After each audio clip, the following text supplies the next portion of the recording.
जीरा डाल दिया, जीरा तड़कने बाद दिया।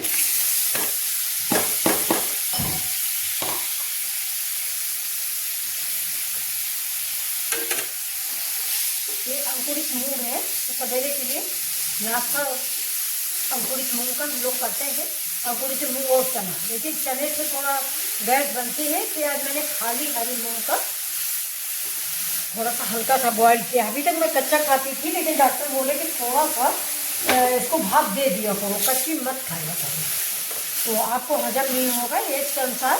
तो मैंने वही थोड़ा सा जीरा डाल के इसको फ्राई कर दिया है। हल्का सा नमक डाल देते हैं। मुझे थोड़ा सा बीपी की प्रॉब्लम रहती है, तो नमक थोड़ा कम ही डालेंगे। ये देखिए,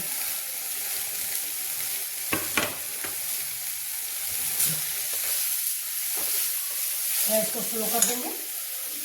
इस समय देखिए यहाँ पे इतनी ठंड पड़ रही है कि देखिए ये करी पत्ते उत्ते की हालत बिगड़ गई है। तो गैस को बंद कर देते हैं, इसको निकाल लेते हैं।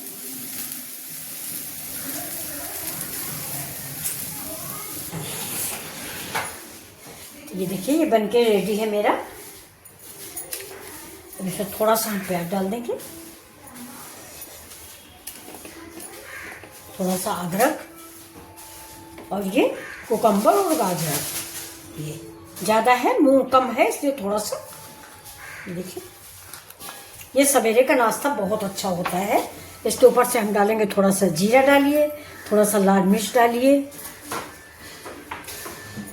थोड़ा सा नमक ऐड कीजिए,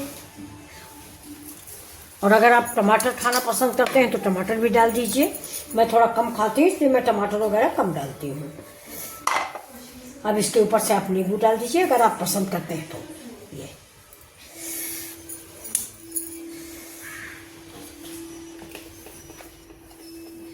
देखिए रेडी है डिश, सुबह का ब्रेकफास्ट।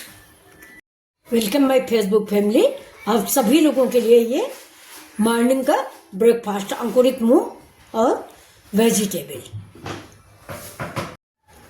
तो ये देखिए ये डिश रेडी हो गई। अगर आपको पसंद है तो सवेरे में नाश्ते में ये बहुत अच्छा होता है, पूरी पराठा की चीज से। तो इसमें आप चना भी डाल सकते हैं, लोबिया भी डाल सकते हैं, मूंगफली भी डाल सकते हैं। लेकिन मुझे थोड़ा सा डायबिटीज और बीपी दोनों है, इसलिए मैं ये मूंग थोड़ा सा हल्का सा उबाली हूँ। और अगर आप इसको कच्चा खाना पसंद करें तो बहुत ही अच्छा होता है, कच्चा ज़्यादा फायदा करता है। लेकिन मुझे एज के अनुसार डॉक्टर ने बताया कि आप बॉईल करके खाएं। तो चलिए फिर मिलते हैं ऐसे ही वीडियो के लेके आपके साथ।